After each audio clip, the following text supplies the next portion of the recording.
Të paralajmëruar për bllokimin e disa akseve rrugore për shkak të Giro d'Italia, shumë qytetar kanë qenë të detyruar të lënë makinat e tyre dhe të zgjedhin të lëvizin me transport urban. Shumë prej tyre janë detyruar të dalin më herët nga shtëpit dhe thonë se rrugën për në punë e kanë bërë më këmbë. Po ndikon se lodhemi, ne jemi të smur i bën vërdall, i kemi rënë sot se i kanë dhënë rrugët, lodhemi.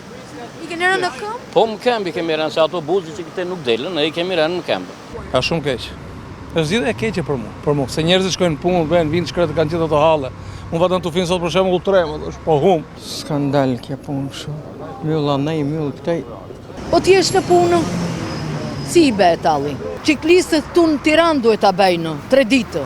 Ne kemi ardhur në këmbë, që i gjotë uja dhe i ndonë këmbë. S'kishte lek me taksia, s'kemi në... Shumë keq valla, jam nisë nga qytet studenti për t'i ndonë Boskon kom tani. Gjithë në i zgjidhje tjetër të paktën të qarkullonin këta urbane që janë kryesore. Ka edhe nga ata qytetarë që pavarësisht shqetësimit për të lëvizur në këmbë shohin aktivitetin si një gjë pozitive. Nuk besoj se bllokimi i 1 apo 2 ditëve nga kjo Giro sjell ndonjë pasojë se kështu është tërë ditën.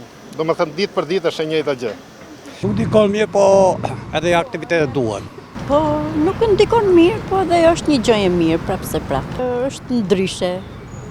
Është gjë e mirë. Po jo, e gjem mundësinë. Edhe një ditë nuk bëhet kiameti pse shkon në këmbë. Edhe na pengon, po i kemi marrë masat. Tashi na pengoi çik më, po çfarë do bëjmë, sakrifica do bëjmë tash. Bllokimi i rrugëve në kryeqytet do të jetë edhe këtë të shtunë.